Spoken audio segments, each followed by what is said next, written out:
Students, north Bengal ইউনিভার্সিটির আন্ডারে যে সকল আমার ভাই বোনরা বর্তমানে সেকেন্ড সেমিস্টারে পড়ছে এবং যাদের মাইনর বা ডিএসসি এডুকেশন রয়েছে, আজকের ভিডিও তাদের জন্য প্রত্যেককে বলবো প্রথম থেকে লাস্ট পর্যন্ত শোনো। এবং যদি তোমাদের মনে হয় সাজেশনের দরকার হয় এবং নোটের দরকার হয়, পূর্ণাঙ্গ সাজেশন এবং নোটের দরকার হয়, তাহলে অবশ্যই আমার অফিসিয়াল নাম্বার 9749941990, আমি আবার বলছি 9749941990 অথবা 8670964226, এই নাম্বারে যোগাযোগ করলেই তোমরা সামান্য ফির বিনিময়ে তোমরা অবশ্যই নোট পেতে পারো।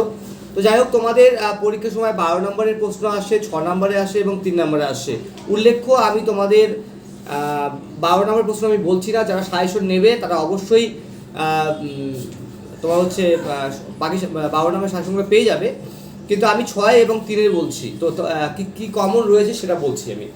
1 নাম্বার 6-এর প্রাচীন অনুবর্তন এবং সক্রিয় অনুবর্তনের মধ্যে পার্থক্য লেখো। খুব কমন, পরীক্ষায় খুবই ইম্পর্টেন্ট, সুপারফাস্ট সাজেশনের মধ্যে এটা পড়ে। 2 নাম্বার শিক্ষা এবং মনোবিদ্যার মধ্যে পার্থক্য লেখো। 3 নাম্বার বুদ্ধি সংক্রান্ত থার্স্টনের বহু উপাদান তত্ত্ব আলোচনা করো। 5 নাম্বার, এটা একটু জাস্ট দেখে যাবে, ভাষাভিত্তিক এবং ভাষাবিহীন অভিক্ষার মধ্যে পার্থক্যগুলি লেখো। ঠিক আছে। পরের নম্বর, স্মৃতি বা বিস্মৃতি কাকে বলে, বিস্মৃতির কারণগুলি কি কি, বিস্মৃতি আশীর্বাদ না অভিশাপ, উত্তর তোমার উত্তরের সাপেক্ষে লেখো।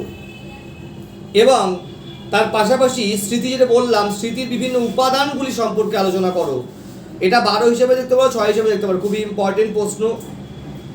এরপর যেটা রয়েছে, ভাষাভিত্তিক ভাষাবিহীন অভিক্ষার প্রধান বৈশিষ্ট্যগুলি লেখো।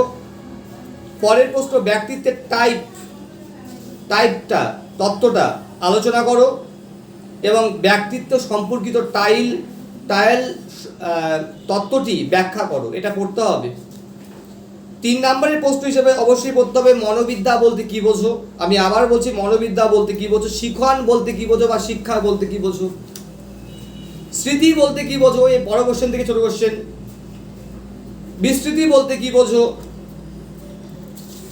অন্তর্দৃষ্টিমূলক শিখন বলতে কি বোঝো, থর্নডাইকের ভুল ও ভুল সংশোধন মতবাদ কি, স্বল্পস্থায়ী স্মৃতি দীর্ঘস্থায়ী স্মৃতি বলতে কি বোঝো, ব্যক্তিত্ব বলতে কি বোঝো, বুদ্ধি বলতে কি বোঝো, বুদ্ধি কি কত প্রকার, বুদ্ধি শ্রেণীবিভাগ করো, আইকিউ বা বুদ্ধাঙ্ক বলতে কি বোঝো,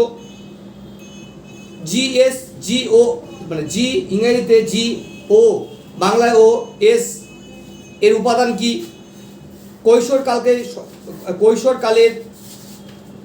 শৈশবকাল কাকে বলা হয়। এই পার্টগুলো ভালো করে পড়তে হবে। ঠিক আছে। 12 নম্বর প্রশ্ন তোমাদের বললাম না, তো যাই হোক, তোমাদের কিন্তু অবশ্যই ভালো কমন পড়ে, আমাদের অবশ্যই কমন পড়ে। আমাদের উদ্দেশ্য হচ্ছে তোমাদের নিয়ে তোমরা ভালো রেজাল্ট করো, আমাদের উদ্দেশ্য তাই। প্রত্যেকে ভালো থাকো, সুস্থ থাকো। ধন্যবাদ।